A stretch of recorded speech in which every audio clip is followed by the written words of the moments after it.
결혼한 여성들이 많이 모인 자리에서 강연자가 이런 질문을 했습니다. 여러분 중에 다시 결혼해도 지금 남편하고 결혼하고 싶은 분 계십니까? 그랬더니 반응이 싸늘해요. 아무도 원하지 않는 것 같아요. 근데 딱 한 분, 나이 지그시 든 분이 한 분이 손을 들어요. 그랬더니 강연자가 반기면서 물었습니다. 비결이 뭔가요? 그랬더니 그분이 이러더랍니다. 그놈이 그놈이야.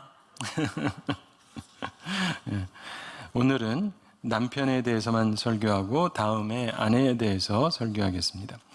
결혼에 관해서 가장 알려진 명제 중에 하나가 이것인 것 같아요. 결혼은 해도 후회, 안 해도 후회.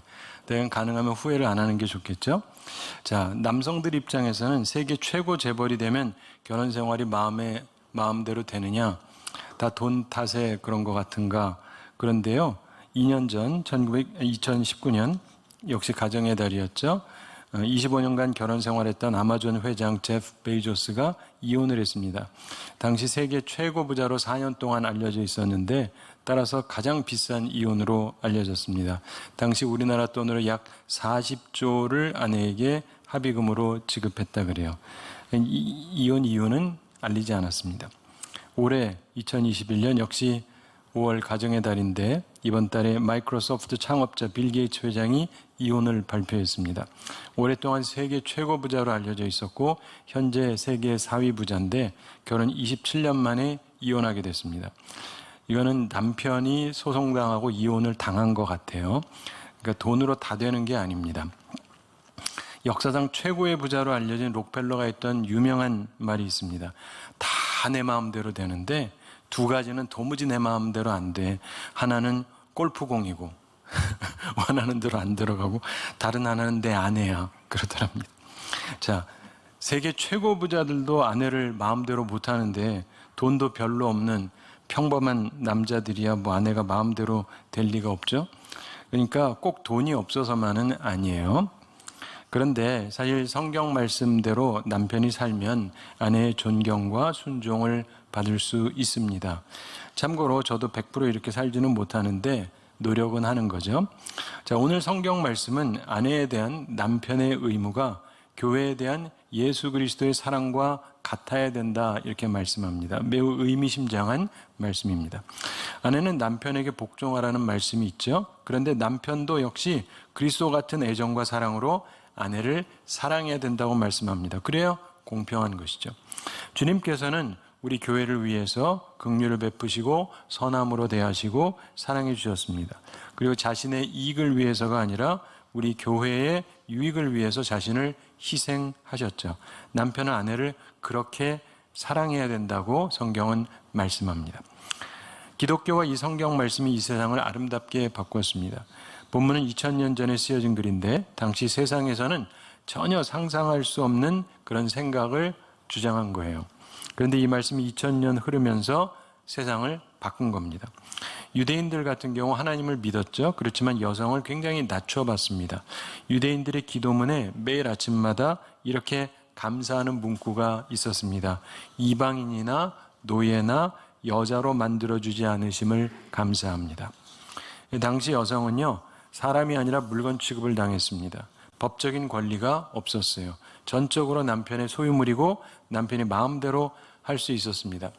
예수님 당시에 보수적인 샴마이 학파, 아내가 간음하면 이혼할 수 있다 이렇게 했지만 자유주의 학파에서는 신명기 24장 1절 말씀, 사람이 아내를 맞이하여 데려온 후에 그에게 수치되는 일이 있음을 발견하고 그를 기뻐하지 아니하면 이혼 증서를 써서 그의 손에 주고 그를 자기 집에서 내보낼 것이요. 이 말씀을 근거로 이혼은 가능하다 이렇게 가르쳤고 더 나아가서 이 수치되는 일을 아주 자유롭게 해석을 했습니다. 음식간을 잘 못 맞추는 경우, 거리에서 다른 남자하고 이야기하는 경우, 복장이 정숙하지 못한 경우, 자꾸 시비를 거는 경우 등 하여간 온갖 것을 수치되는 일이라고 해서 이혼을 정당화해 주었습니다. 심지어 아내보다 더 매력적인 여성을 발견하면 이혼해도 된다는 의미로까지 해석을 했어요. 남자들이 어느 학파를 지지했을까요? 당연히 자유주의 학파를 지지하죠. 다수가 지지했습니다. 그래서 당대 최고의 랍비로 자유주의 랍비인 힐렐이 유명했습니다. 특별히 남자는요, 이혼 자체가 굉장히 쉽고 간단했습니다. 그러나 여성은 거의 불가능했어요. 모든 권리는 남편에게 있었습니다. 그래서 당시 유대인 여성들이 결혼하기를 싫어했다고 그럽니다. 너무 불안정한 자리이기 때문에, 아내라는 자리가. 그럼 다른 나라는 어땠느냐? 헬라 세계는 더 엉망이었다 그래요. 성을 사고 파는 매춘 행위, 당시 헬라 생활에서 너무나 당연한 문화였습니다. 이런 글이 남아있는데, 우리는 합법적인 자녀를 갖고 집안일을 충실히 관리하도록 아내를 얻는다. 그리고 우리의 쾌락을 위해서 매춘부를 가지고 있다. 그리고 마음에 드는 여자와 같이 살기 위해서 첩을 둔다. 상류사회 부인이 되면 그래도 좀 괜찮으냐? 아니에요. 절대로 혼자 거리에 나갈 수가 없습니다. 공적인 생활에 참여할 수 없습니다. 자기만의 거실이 있는데 남편 외에는 아무도 들어갈 수 없습니다. 이렇게 한 이유가 뭐냐? 부인이 최대한 보지 못하고 듣지 못하게 하려고 한 거예요. 정보 통제. 당시 헬라 남성들은 모두 결혼 밖에서 쾌락을 찾았습니다. 최고의 철학자 소크라테스가 이렇게 말했다 그러죠. 너는 중요한 문제에 있어서 너의 아내 이상으로 신용할 수 있는 사람이 있는가? 그리고 너는 아내에게보다도 더 말을 적게 하는 사람이 있는가? 아내하고 대화가 거의 없었다. 이런 얘기예요. 본문이 쓰여진 시대는 특별히 로마가 세계를 지배하던 시대였습니다. 본래 로마는 매우 도덕적으로 괜찮았는데 시간이 지나면서 비극적으로 타락하기 시작을 했습니다. 어떤 부인은 10명의 남편이 있었다 그러고 어떤 여성은 5년 동안 8명의 남편을 가진 일이 있었다고 그럽니다. 제롬, 이 교회 역사에서 굉장히 유명한 인물인데 성경을 당시 로마의 언어인 라틴어로 번역한 사람입니다. 이 제롬의 말에 의하면 로마에 23번째 남편하고 결혼한 여성이 있었다 그래요. 요즘에도 참 보기 드물죠. 근데 그 남성은 21번째 아내로 그 여성하고 결혼했다는 거예요. 지금보다 확실히 훨씬 엉망이었던 때였습니다. 근데 이런 배경 속에서 이 글이 쓰여진 거예요. 따라서 정말 혁명적이고 개혁적인 말씀입니다. 본문을 통해서 3가지 중요한 교훈을 얻게 되기를 바랍니다. 우선 본문은 남편은 아내를 사랑해야 된다고 말씀하죠. 그러니까 남편들은 기억하시기 바랍니다. 첫째, 아내에게 사랑한다고 말하셔야 돼요. 사랑한다고. 말이 시작입니다. 그러니까 말부터 하세요. 여러 해 전에 TV에서 특이한 프로그램을 진행했습니다. 남편들에게 아내한테 전화해서 상대방으로부터 사랑한다는 말을 자연스럽게 받아내야 된다. 이런 미션이 주어졌습니다. 근데 남편들이 전화를 하는데 뜻대로 되지를 않아요. 아무래도 자신이 먼저 사랑한다는 말을 해야 상대방도 할 것 같으니까 어떤 남자가 말했습니다. 여보, 사랑해. 근데 그때 그 아내의 반응이 압권이었어요. 그래요, 여보, 나도 사랑해요. 이렇게 나오는 게 아니고요. 질문을 합니다. 당신 왜 그래? 어디 아파? 병원에서 암이래? 얼마나 사랑한다는 말 안 했으면 사랑한다는 말을 하니까 죽을 병 걸려서 죽기 전에 저러나 싶은 거예요. 사랑하는 남편 여러분, 아내에게 말하세요. 사랑한다고. 혹시 지금 옆에 앉아 계시면 지금 말해주세요. 사랑해요. 이렇게. 그리고 앞으로 그 말 꼭 하시기 바랍니다. 자주, 가능하면 매일, 그것도 여러 번. 근데 이런 설교하면 꼭 이러는 사람이 있어요. 목사, 지는 하나? 지나 할 것이지. 저요, 합니다. 거의 매일 해요. 때로는 하루에도 여러 번 하고. 제가 살아오면서 아내한테 한 말 중에 가장 많이 한 말이 뭐냐? 사랑해요. 이 말을 제일 많이 했어요. 믿거나 말거나. 그러니까 여러분도 꼭 하시기 바랍니다. 동서양할 것 없이 여성이 가장 남편에게 원하는 게 그거예요. 사랑한다는 말 듣는 거. 돈 드는 것도 아니니까 좀 쓰시기 바랍니다. 둘째로 예수 그리스도께서 교회를 사랑하신 것처럼 아내를 자발적으로 돌보는 사랑을 하셔야 돼요. 억지로 하는 게 아니라 자발적으로 돌보는 사랑을 해야 된다. 본문에서 남편들 아내 사랑하기를 그리스도께서 교회를 사랑하시고 그 교회를 위하여 자신을 주심같이 하라 이렇게 말씀하셨죠. 남편은 예수 그리스도께서 교회를 사랑하신 것처럼 아내를 사랑해야 됩니다. 주님께서 교회를 자발적으로 사랑하셨죠. 그러면서 돌보셨습니다. 돌봄의 사역. 그러니까 남편은 아내를 돌봐줘야 돼요. 자발적으로. 남자에게 중요한 것, 돈만이 아닙니다. 아내를 돌보는 사랑을 해야 됩니다. 자발적으로. 제가 목사로서 관찰한 바에 의하면 아내들의 대체적인 큰 불만으로 세 가지가 주로 언급이 돼요. 첫째, 많은 아내들이 불만으로 자주 말하는 내용이 신혼여행에 관한 거예요. 이 결혼 선물은 남자들이 그래도 해요.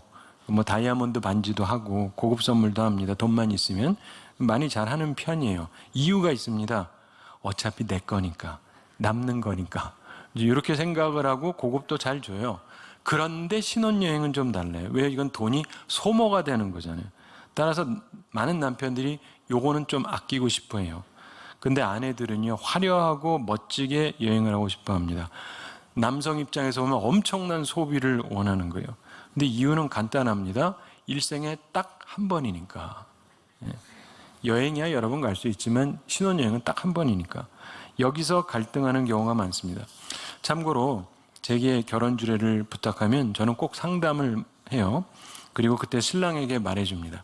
지금 하는 얘기 해주면서 신부가 원하는 대로 해주라고. 그 신부들이 저를 매우 좋아합니다. 믿거나 말거나. 근데 신혼여행 갔다가 오고 나잖아요. 그러면은 신랑들도 저를 좋아해요. 왜냐? 하고 보니까 제 말이 맞거든요. 아내 서비스가 달라요. 다른 아내들하고 달라요.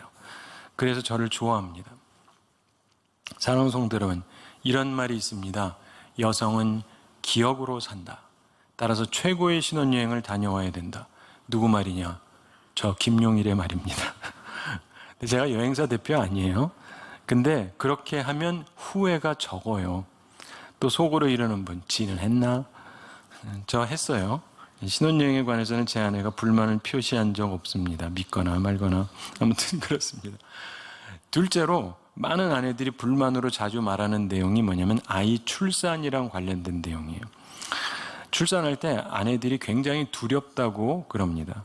그 남편이 옆에 있어줘야 심리적으로 안정이 된다 그래요. 근데 사실 옆에서 그 과정을 살펴보고 있는 게 남자도 사람인지라 굉장히 심리적으로 부담이 됩니다. 사실은 아이가 태어날 때 아내는 아프지만 그 광경을 자기가 보지는 못하잖아요. 근데 직접 옆에서 보면 굉장히 불편한 과정이에요.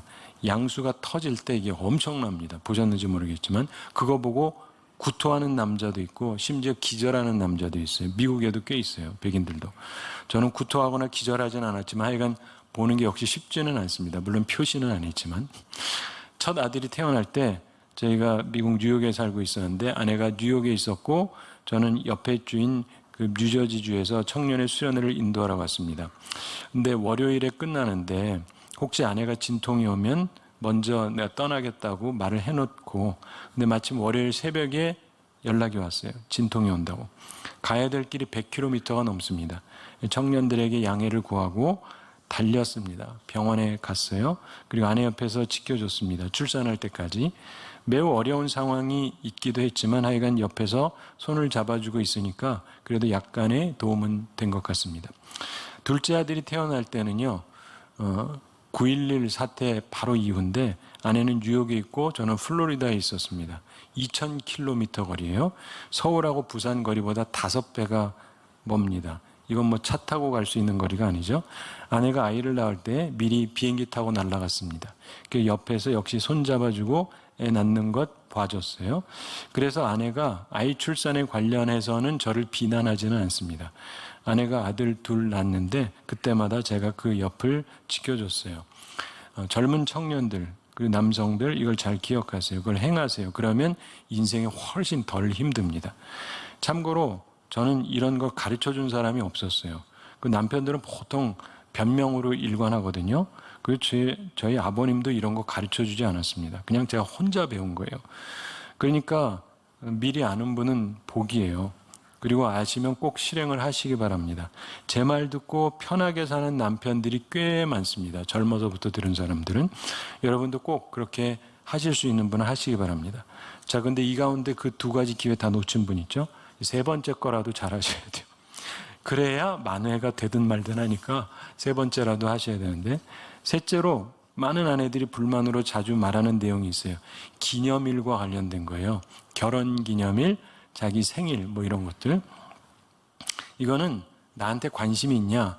자발적인 돌봄이 있느냐, 이거랑 관련돼서 지속적인 확인의 과정이에요. 여러분, 여성들은 기억으로 살아요. 근데 동시에 항상 재확인을 원해요. 굉장히 중요한 거예요. 남자는 내가 한두 번 말해준 게 아닌데 뭐 그러는데 여성은 그게 아니에요. 항상 재확인을 원해요. 아까 말씀드린 처음 두 가지는요, 지난 사람들은 바꿀 수도 없고 더할 수도 없어요. 근데 생일은 매년 오죠. 그러니까 기념일도 매년 오고, 따라서 다시 재확인을 시켜줘야 돼요. 사랑한다는 사실을, 자발적으로 돌보고 있다는 사실을. 아내가 자꾸 찔러가지고 할 수 없이 해주는 이런 거 말고 자발적으로. 그래서 내가 당신을 소중하게 지금도 생각하고 있다는 사실, 이거를 아내들은 끊임없이 확인을 받고 싶어 해요. 물론 남편들은 힘들어 하지만.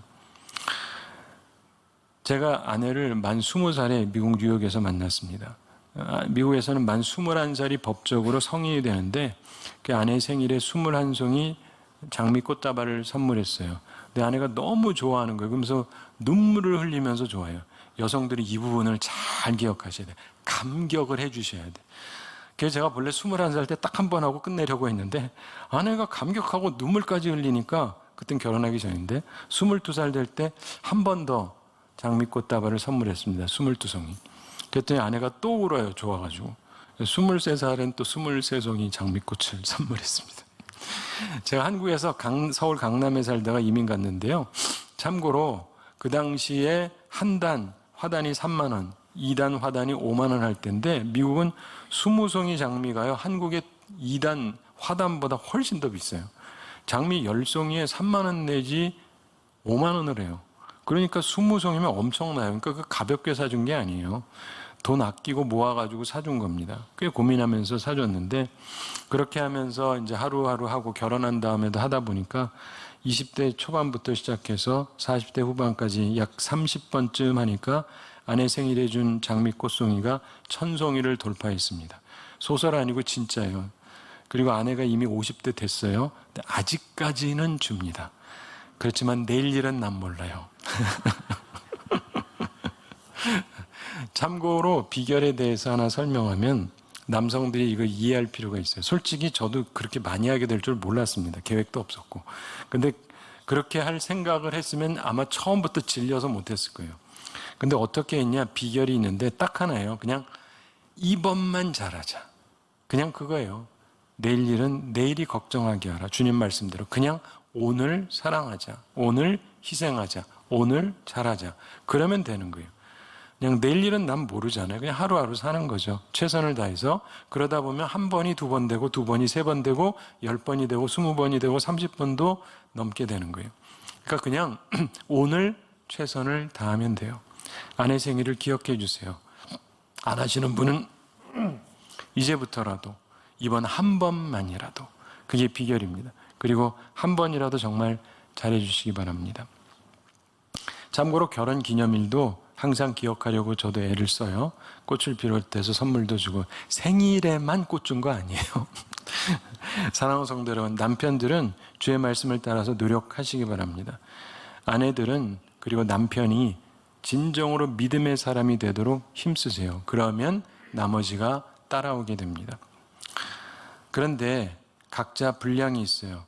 꼭 저처럼 하지 않으셔도 장미 한 단이라도, 혹은 그것도 부담스러운 장미 한 송이만이라도 꼭 선물하시기 바랍니다. 돌보는 배려를 꼭 하세요. 세 번째로, 마지막으로, 남편은 아내에게 희생적인 사랑을 해야 됩니다. 오늘 설교 제목입니다.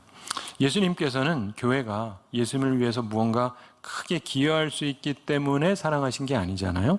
오히려 주님께서 교회를 위해, 우리를 위해서 큰 은총을 베푸시려고 우리를 선택하시고 사랑하신 것입니다. 예수 그리스도께서는 교회를 위해서 목숨까지 희생을 하셨죠. 십자가에서 죄값을 치러주셨습니다. 본문에서 남편들아 아내 사랑하기를 그리스도께서 교회를 사랑하시고 그 교회를 위하여 자신을 주심같이 하라, 이렇게 말씀하셨습니다. 자신을 주는 사랑, 희생적인 사랑을 해야 됩니다. 앞에서 말씀드린 두 가지, 사랑한다고 자주 말하는 것, 그 다음에 자발적으로 돌보는 것, 이런 것은 이 세 번째가 얘기하는 희생적인 사랑하고는 사실 비교가 되지 않습니다. 근데 예수님께서 희생하셨듯이 남편들은 아내를 위해서 자기를 주는 사랑을 해야 돼요. 희생적인 사랑을 해야 됩니다. 구약에서 호세아 선지자를 보세요. 아내가 딴 남자의 애를 낳았어요. 그래도 용서하고 품어주잖아요. 신약에서 보면은 요셉을 보세요. 마리아가 천연대 임신했어요. 그래도 품어주잖아요. 죗값도 치러주는 사랑을 하라. 이게 성경의 말씀입니다.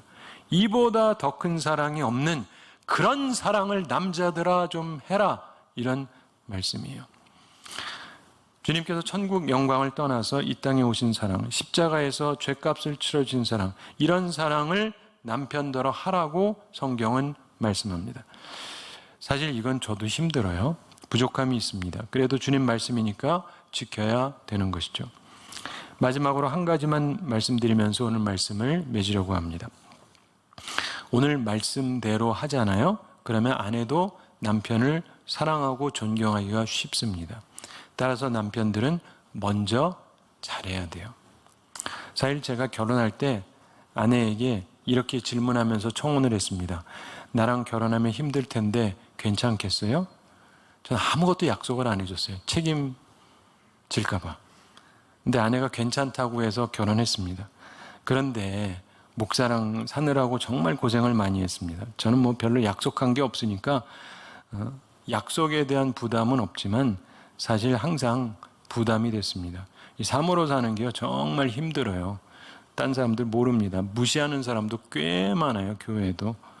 근데 그 고통은 정말 아무도 모릅니다. 제가 결정적인 순간에는 아내를 위해서 희생적인 결정을 많이 했어요. 하나님과 우리만 아는 건데, 사랑하는 남편들이요 짧은 인생이지 않습니까? 아내를 사랑하시기 바랍니다. 한 사람은 좀 사랑해도 되잖아요. 이제부터라도 잘하게 되기 바랍니다. 오늘만이라도, 그리고 올해만이라도 잘하자, 이 생각으로 하시기 바랍니다. 주님께서 교회를 사랑하신 것처럼 우리도 한번 해봐야 돼요. 그래서 참으로 힘든 이 세상에서 우리가 서로 위로받고 복되게 사는 우리 모두가 되기를 우리 주님의 이름으로 축원합니다.